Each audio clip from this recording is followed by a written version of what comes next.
I'm endlessly fascinated and curious about the world around us, about business, about politics, about the arts, about culture, developments, social issues, and the people. Most importantly, about the people that are shaping our future. Every night, I get the opportunity to have conversations, to dive into conversations with thought leaders, with change makers, entrepreneurs, politicians, and everyday heroes who unpack the ideas and stories that I think matter to all of us.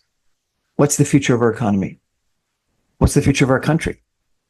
How do we build stronger communities? What can we learn from music, theater, sports, politics, the arts? How does policy shape our real lives? What does leadership look like, real leadership in today's environment?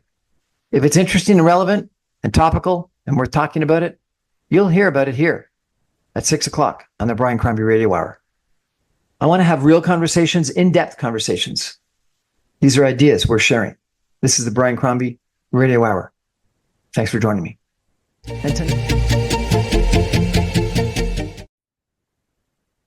Good evening, everyone, and welcome to the Brian Crombie Radio Hour. Tomorrow is Remembrance Day, and I thought it would be really interesting to check in with Allan Levine, who is a award-winning historian in Canada. He's written some interesting books that we might chat about a little bit, but one that was about dollar-a-year men that were involved in World War II, working in Ottawa to contribute to the war effort. And I thought it would be kind of interesting to focus on this prior to Remembrance Day. The title is The Dollar-a-Year Men. The author is Allan Levine, and he chronicles the inspiring story of how numerous different countries' business leaders transformed the Canadian economy during and after World War II, and frankly helped us win the war. My own grandfather, Hugh Crombie, was one of the individuals that spent some time in Ottawa working on the War Munitions Board as a dollar-a-year man. So I'm really interested in this topic. Allan Levine, welcome to the show. Well, thank you for having me. So tell us, what's the book about? Well, during World War II, you have to consider the mindset. Canada wasn't actually under attack, but the country was connected to Britain in a powerful way, much more than it is today. And the government, once war was declared in 1939, the Canadian government knew that it had to help Britain in every way, particularly because the U.S. wasn't involved in World War II until 1941. So, they had lots of supplies and munitions. Canada had really little. There was no aircraft industry. Really, shipbuilding was minimal. I think the last ship in Canada was built around 1921 before the war, and they had to get this thing going in a very quick way. I mean, there was a bit of a panic, and and patriotism was very strong, and you had a lot of former World War I vets who happened to be powerful businessmen wanting to somehow contribute. During the First World War, the United States had recruited some businessmen to help them. The United States was in the First World War for about 18 months, 1917 to 19, when the war ended in November 18. And these guys were called dollar-a-year men. Now, they weren't really actually paid a dollar. This was it took me a long time to get to the handle of, I mean, it was a nice way to define them, and they were in fact referred to that. So when Canada started a similar program of somehow asking businessmen to help them during the war, to run these new industries and to figure out ways to somehow produce the munition supplies and tanks, guns, and everything else that you can imagine a war needed. They sort of this system of dollar-a-year men recruitment was born.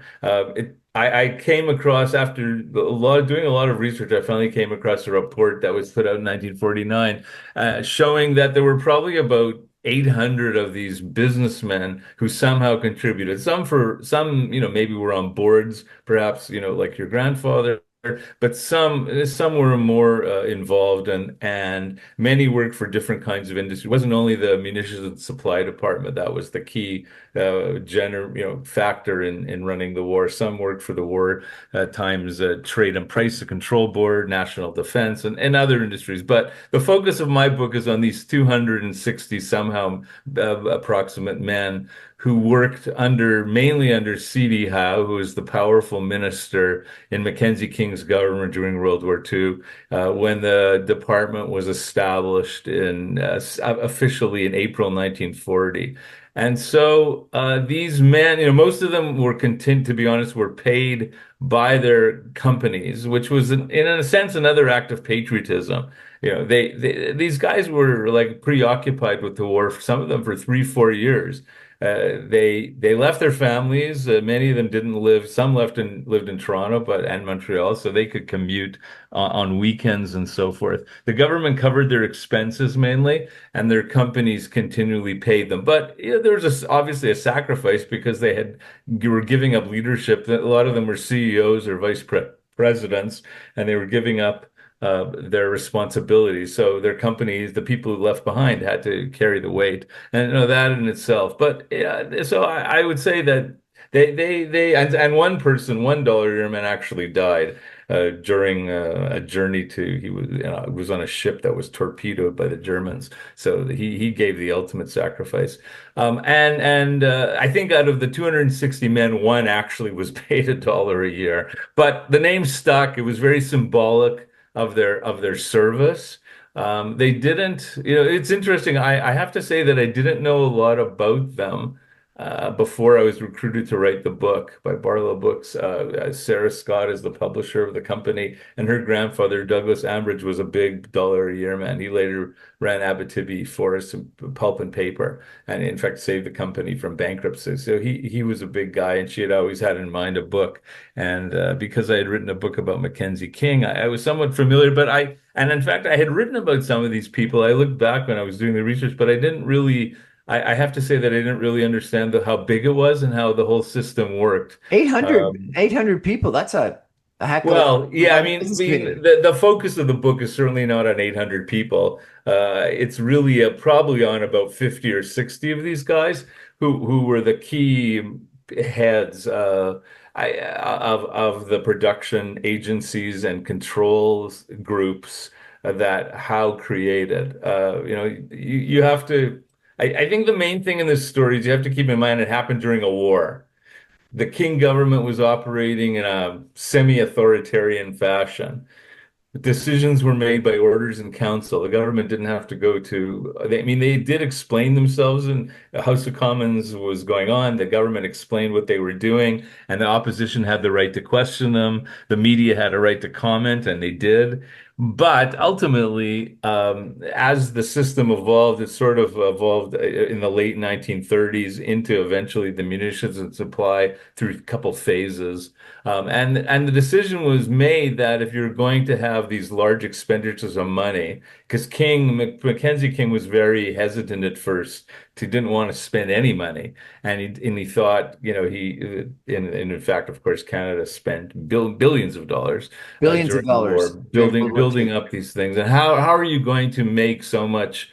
Tough. Britain was in desperate need of all these things. Who's going to make them? You have to somehow convince either private companies to make them, these munitions, or take over some of these companies, or you had to create your own companies, which they did all together. But it's still an amazing It story. sounds Again, like it's just an amazing story, and I think one that we number one need to hear and remember in regards to what happened during World War II. But it probably has a lot of significance today. We're going to take a break for some messages and be back in just 2 minutes with our guest talking about $1 a year men and a book that he's written about that topic. Stay with us, everyone. Back in 2 minutes.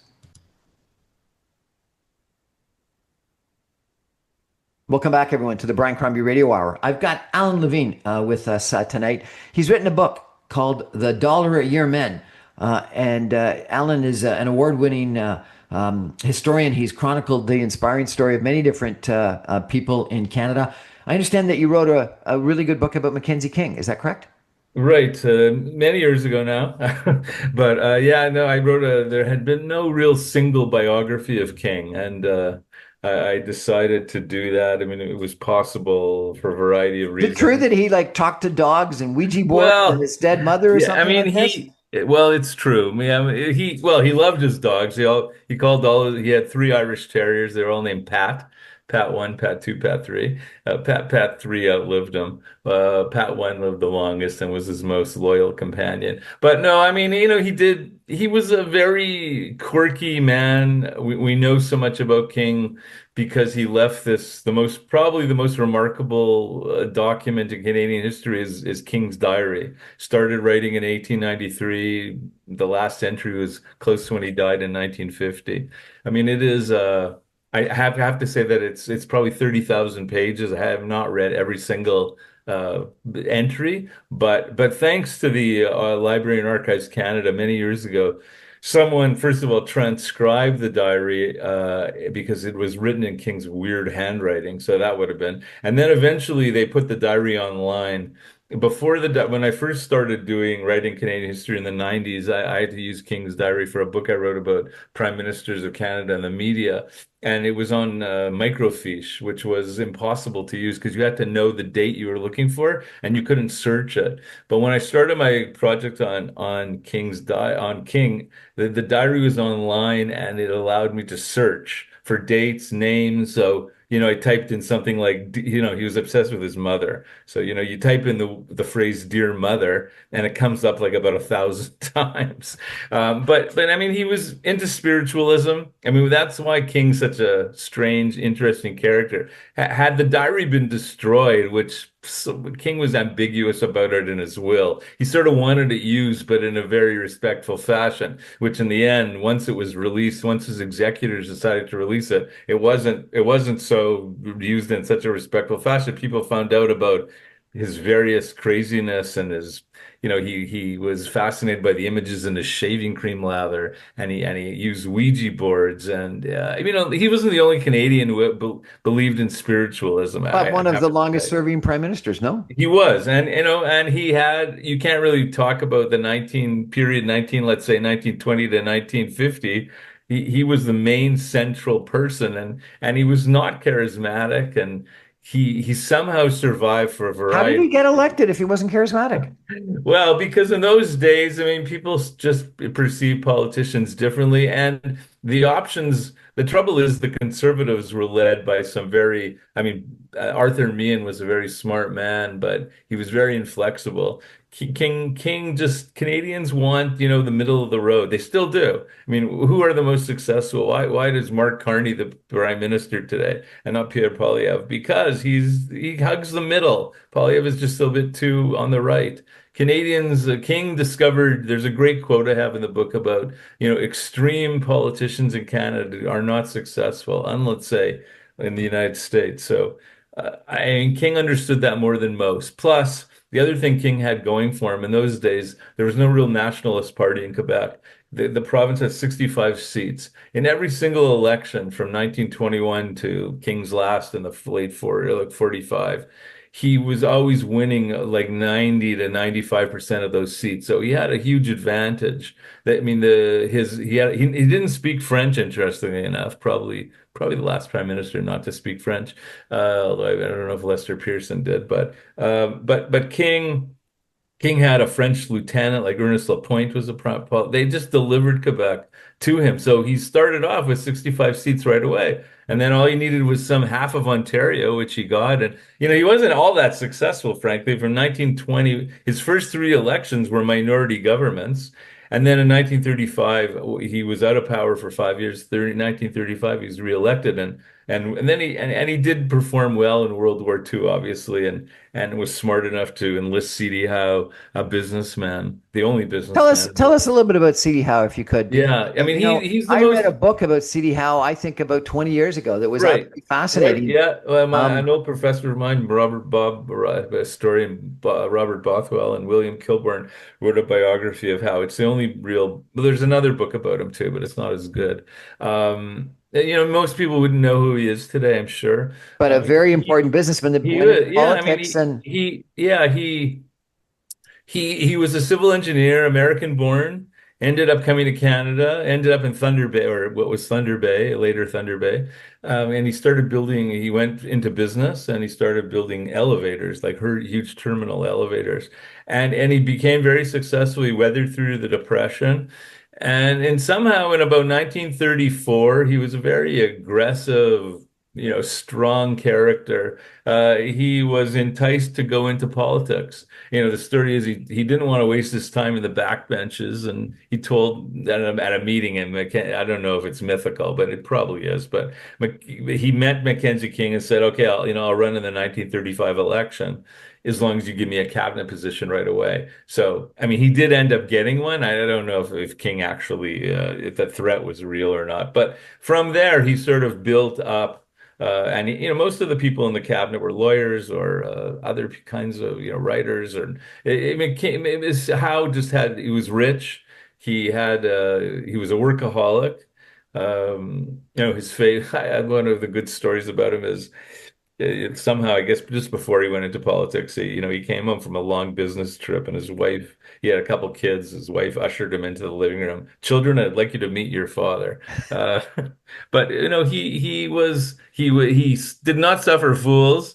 A $1 a year man, a lawyer, he asked Howard asked him to prepare a memo, and the guy comes back. It's like 7 lines. How looks at the memo? Good, but next time make it four. That he was that, but he understood that the bureaucracy that he took on the responsibility of building up Canada's really non-existent wartime economy. How are you going to do this? Now, you could hire civil servants, or you could hire.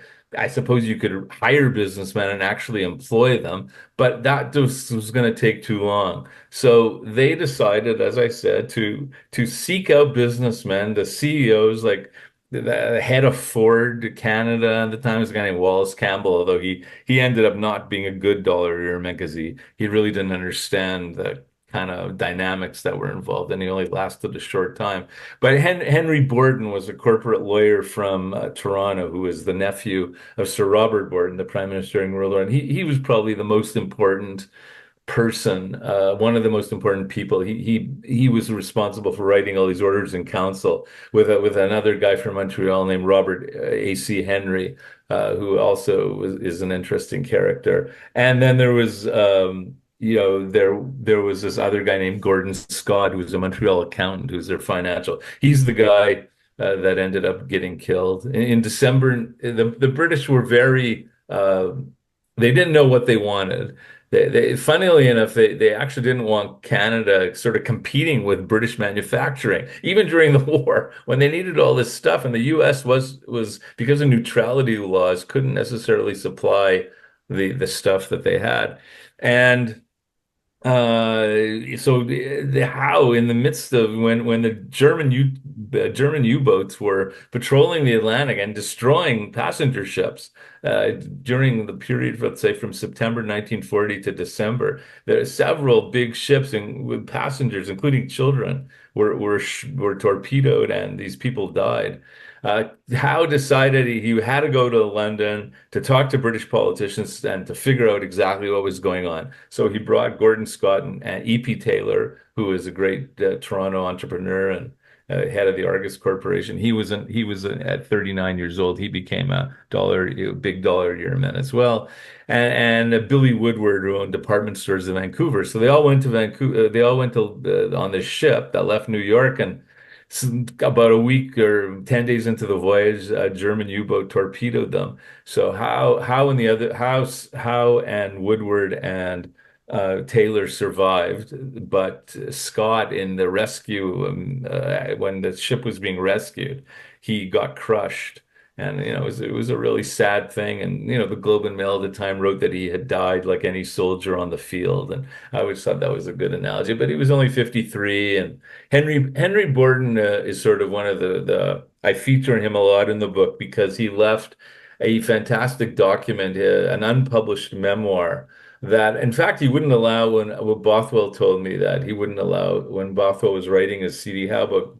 Borden was still alive, but he wouldn't let him read the whole thing. But Borden died in 1989, and the memoir ended up in his papers in Ottawa. So, thanks to this, I came across a master's thesis for a guy named Jeremy Stewart in the University of Calgary. Had written about the dollar a year man. It was like the only thing I could really find, and he knew about the Borden memoir, and so I got a hold of it. And Borden is great because it gives you a real personal account of how these guys operated, what they did.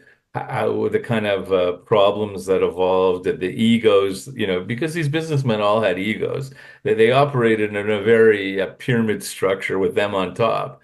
And On so, top of the civil service, like that was the civil service reporting to them? well, no, the civil service one, they were sort of independent of that. I compare Howe to a snowplow parent. That's what he was like. He got all these guys, he appointed them to head of agencies and boards. I mean, there's like 17 major production boards, things in charge of, let's say, aircraft. Ralph Bell was this brusque Nova Scotia businessman. He was put in charge of aircraft production and literally, built the aircraft industry in Canada over a period of 4 years. I mean, he was impossible, a tough guy to work with, but clearly brilliant. And they did what they have to do to make these planes, and they needed planes to train. They were part of the British Commonwealth training program that with Britain, so they built all these planes. But how somehow he against the frankly criticism by the opposition. I mean, the Financial Post and Globe and Mail were very critical.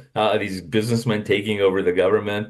They answer to no one, but how? Even his own colleagues in King's cabinet said Howe was building his private little government, and Howe just sort of Did it? dismissed it all. And he said, I have a job to do. The war, and the war was on, and there was urgency that I don't think we can really understand today. I mean, then they feared the Nazis, and he figured out ways for them to do what they had to do, and stepped in. They answered to him, and many times he did clamp down on them, and he certainly didn't like when his authority was challenged, which I have another story I can tell you if you like. Please.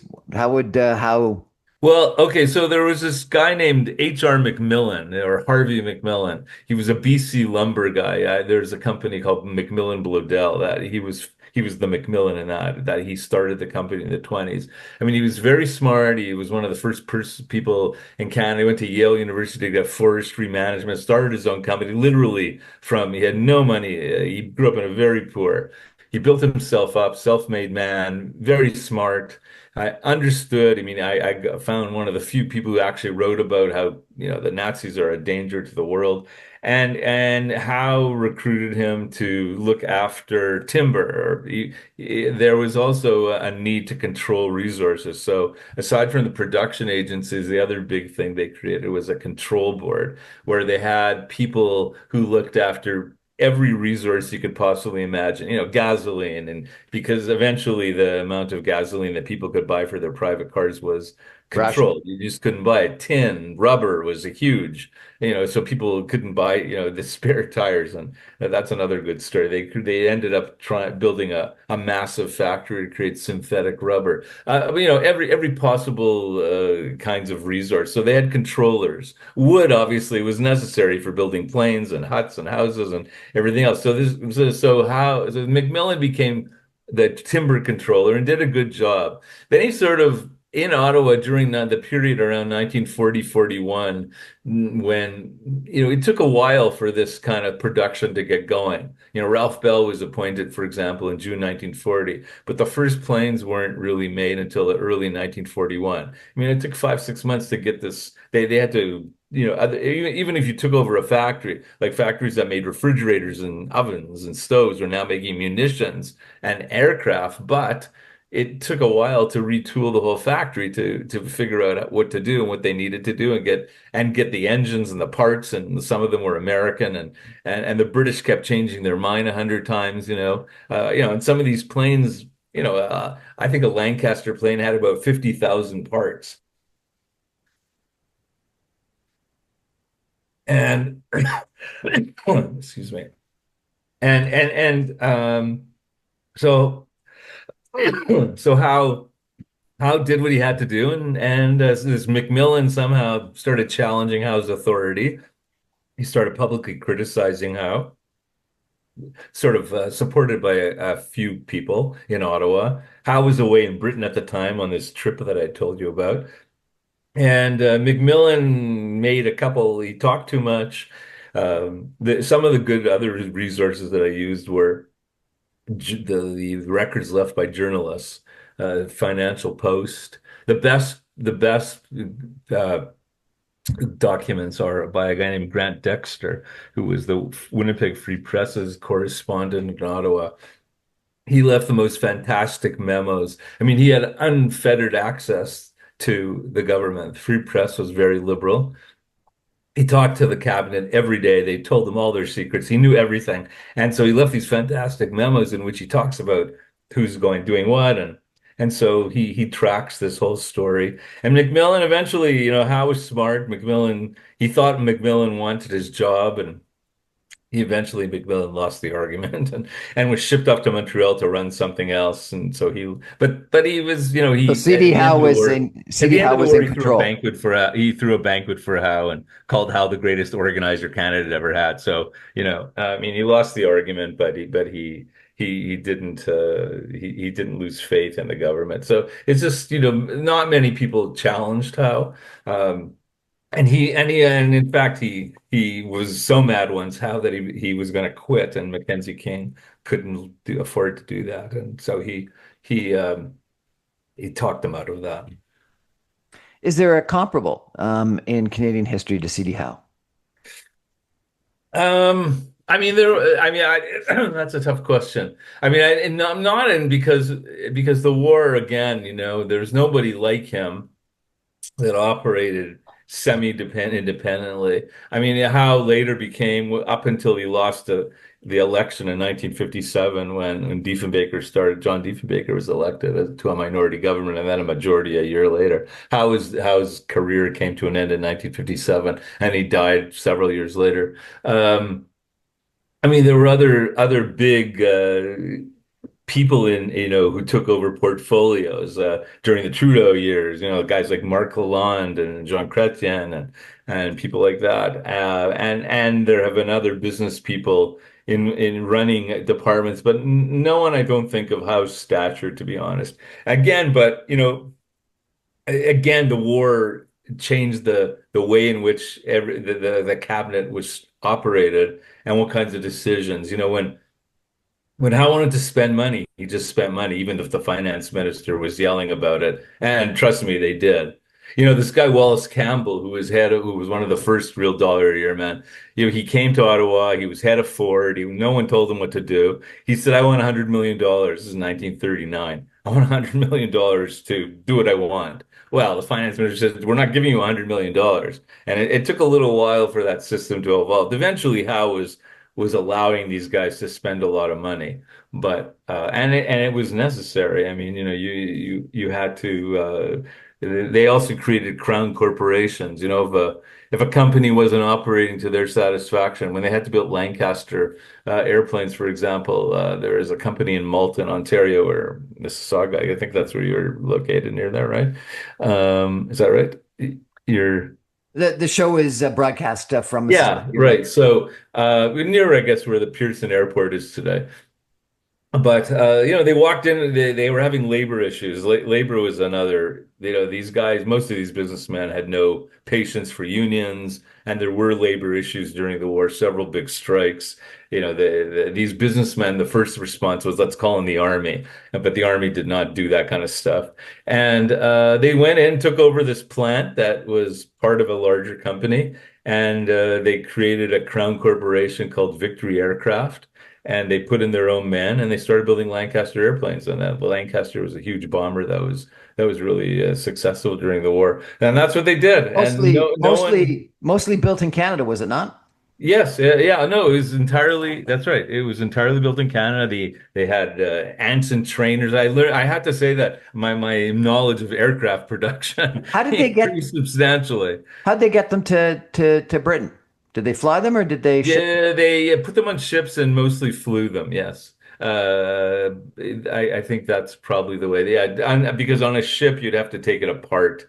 Um, In the early days, just as another great story. I mean, I saw this in a movie, and I didn't actually believe it was true, but it was true. The Americans in like early 1940, before Canadian airplane production got, British had ordered a lot of planes from the United States aircraft producers in places like California.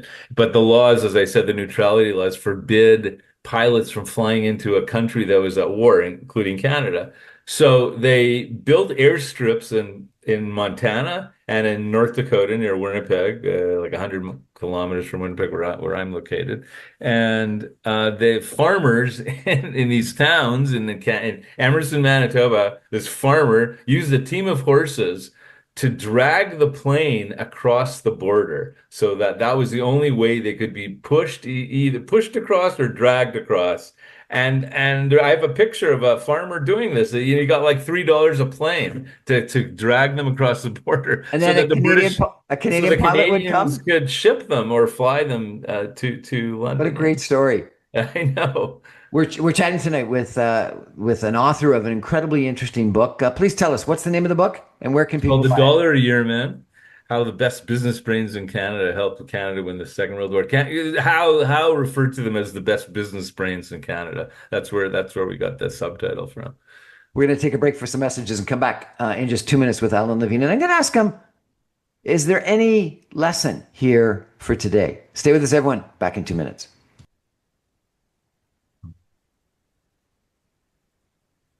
Welcome back, everyone, to the Brian Crombie Radio Hour. You know, I think that Remembrance Day is a great day for us to think back and remember the sacrifices that our forefathers, our forebearers, incurred to win wars, to establish our freedoms, etc. But then I think Allan Levine in his book is also a great way for us to remember the contribution of the rest of society, because I think the rest of the society, the political establishment, business people, etc., people that were just buying government securities to help finance the war effort, people that were rationed. I had an aunt that volunteered and ended up getting shipped up to Alaska to work on the Alaskan Highway because of some work that was being done at that time, because people were concerned about what would happen if the Nazis invaded North America through Alaska. And so I think there were a lot of people that made a strong contribution. Allan, I wonder if you could take a step back, though, for a second, because I understand that numerous people have read your book and have commented about how today is a comparable situation. And I understand that actually former Prime Minister Jean Chrétien has written a foreword saying, "This is an important book, a reminder that when Canada is under assault, good men and women step up to serve. This is what happened in World War II. That is what is happening now."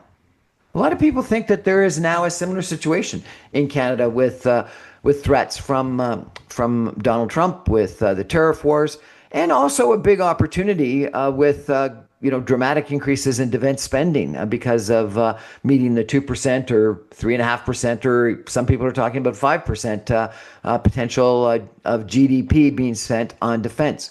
I've interviewed a couple of people recently that say that we need COOs in our different ministries, that we don't have people that are really good at operating. And we have great people that are good at making policies, be good at making regulations, but not necessarily people that are really good at operations. And they take a look at CD Howe and the Dollar a Year Men as an example of the kind of business involvement that we need to have. There was a great article, very big article in the Globe and Mail just I think a year ago, that said the biggest difference between the Trudeau era and past eras is that there weren't very many business people in cabinet. And historically, there were always good political people, but also good business people. And they look at the combination of Paul Martin, of Jean Chrétien, of Brian Mulroney, of numerous Jim Flaherty, of people both political parties that had great business backgrounds that joined cabinet and partnered up with potentially prime ministers, and then we don't have that today. So I ask you, sir, given what you've learned, what you've written, what you've researched about World War II and the Dollar of Year Men, if we have to ramp up spending dramatically on defense, if we have to think about diversifying our economy, if we need to think about a protectionist United States, should we be thinking about something similar to Dollar of Year Men, something similar to having business people get far more involved in Canadian government? Yeah, I mean, I think there's much to that. I don't think the it could work in the same way, and it's certainly not as many people. I have to say, once the war ended, Howe continually did recruit. He was in charge of trade and commerce and reconstruction of the country. And he actually still used people that were technically dollar a yearman. I found a story about a guy named Bert Robertson from Montreal. He was the manager of the Dominion Bridge Company, and he had been recruited in June 1954 to become the director of defense production department. And he was probably stayed there for about a year, and he was probably the last so-called Howe dollar a year man. I think business people I have and in fact in anticipation of you asking this question I have been noticing that Prime Minister Carney has in fact been recruiting businessmen for just what you're talking about. But these people are not, in a sense, volunteering their service or staying with their company who's paying them. The government is that really employing them. But the best example, just recently. Carney announced something called the Defense Investment Agency that's overseen by Secretary of State for Defense and Procurement Stephen Fuhrer. And he hired this guy named Doug Guzman, who's the new CEO of this investment agency.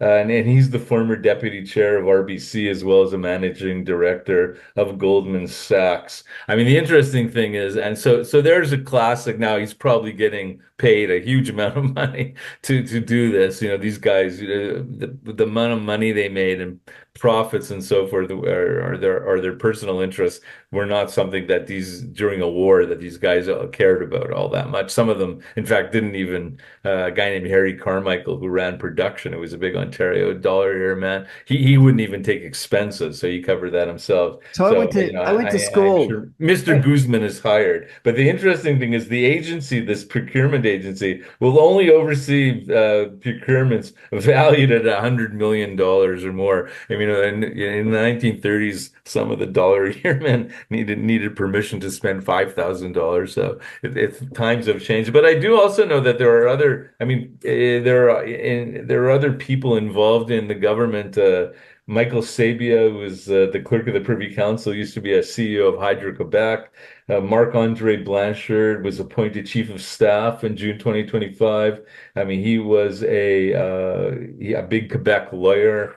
Don Farrell, who was appointed CEO of major projects in Calgary to spearhead nation building projects. She was a big CEO and board chair of a Trans Mountain Corporation. And Timothy Hodgson, who was appointed Minister of Energy and Natural Resources, he was a CEO of Goldman Sachs. So you do have, because of Carney's background, I think you do have more businessmen contributing as either cabinet ministers or as paid, not necessarily civil servants, but someone like Guzman is a good example. In fact, someone called him the article that I found this in. They sort of compared Guzman to a modern dollar a year man. I don't, the kind of system that existed for the 5 years of the war, I don't think could be replicated unless there was some massive political Well, crisis. let me stop you on that because I think you've given us some really good examples. So I went to school with Doug Guzman. I worked with him. He was a Yeah. relationship banker that covered me when he worked with Royal Bank. And some people thought he was one of the potential successors to be the CEO of Royal Bank. So a very Right. capable individual. Hodgson, similarly, was a banker that was the representative to me at one point in time in my career and his career. Michael Sabia has got an incredible background. You mentioned Hydro-Quebec, but it was also the case to Depot. He's got probably one of the best business backgrounds of anyone in Canada. Right. Now running the clerk of the civil service, of the clerk of the Privy Council. I can't think, other than World War II and the dollar a year men, of any other time in Canadian history where such senior business people joined the government. Can you? No, no, no, that's probably true. Most politicians, frankly, if you look back at their occupations, most of them are lawyers, or a lot of them. Some business people, but no, I would agree. I mean, I think that has to do with Mark Carney's perspective on and where he's from and what his world and what his experience is, and he's smart enough to know that some of these people know what they're doing. So sure, I think that recruiting these people into the cabinet or into high level positions, but they're answerable, they're not independent. They have to answer to a cabinet minister, and so they don't operate, as I said, in the same kind of So semi-independent way. So you've studied the dollar year men during World War II, and you've described a situation where C.D. Howe was very authoritarian, and was running things. Can Yes. this work with our current political system that is No. very procedure oriented, policy oriented, Right.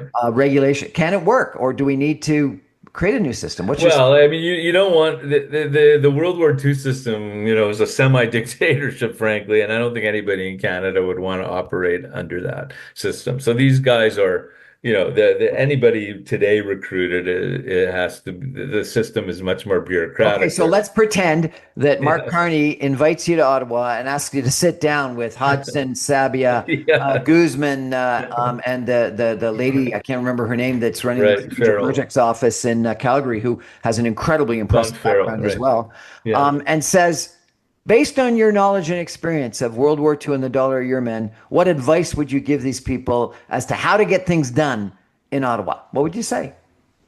Well, I mean, they probably could use the help of other business people that maybe they could create boards and committees as advisories. But again, the world we live in is much more complex. There's the high degree of scrutiny and social media criticism, and I don't think that the opposition and the press and the Canadians would want wealthy businessmen coming in, operating sort of independently and running things. I mean, it sounds, even if they produce positive results, I think you just get the backlash, and it's just not how a democratic parliamentary system is run. So I mean, there's certainly a place for these people, and I'm sure that Guzman will not be the last person to be involved in something like this.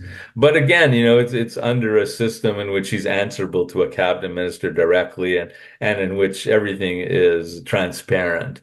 Where they're not, in World War II, Henry Borden and R.A.C. Henry and Gordon Scott, they all lived in the Chateau Laurier Hotel. They would meet every night and draw up orders in council, get how to sign them, and do what they wanted to do. No one had told them what to do. No one asked any questions. If they needed to take over a company, they did, and that's what they did. You just couldn't do that today. Okay, so let me push you on this a little bit more if I could. So there's this book that is the rage in the United States, at least in progressive politics, called Abundance. That the argument is that progressive politicians, particularly, but governments in general, have become really good at regulation, red tape, and stopping things, and thinking about pollution and climate change issues and stuff like that, planning issues, housing, etc. But terrible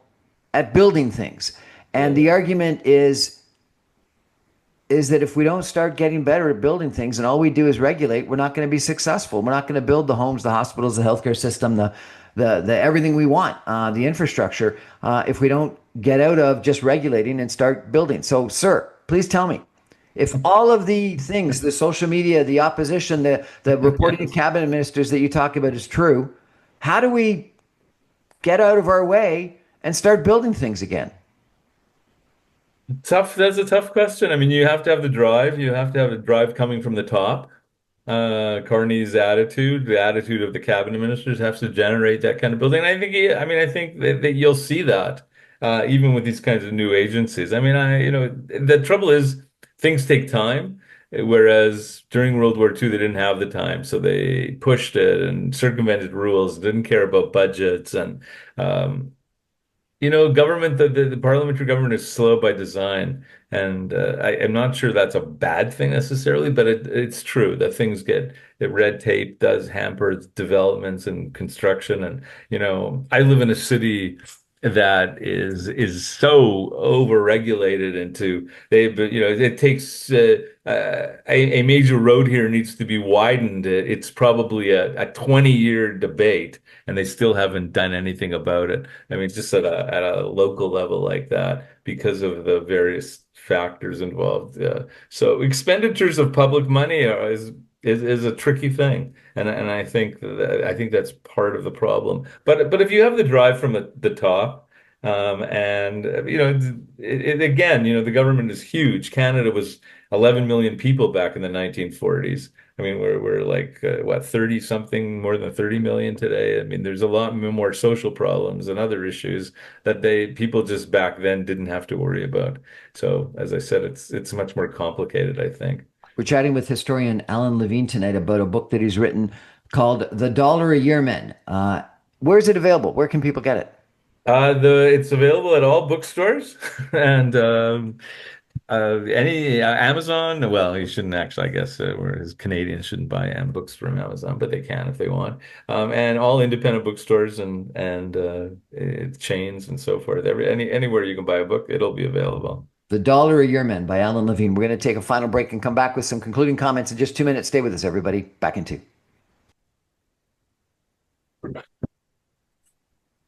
Welcome back, everyone, to the Brian Crombie Radio Hour. We're chatting tonight, really in honor of Remembrance Day, with historian Allan Levine about a book that he's written called The Dollar a Year Men, which is written about people that served the government, the war effort during World War II, reporting to C.D. Howe, Mackenzie King in regards to organizing our industry, organizing our munitions, organizing our resources to fight the war.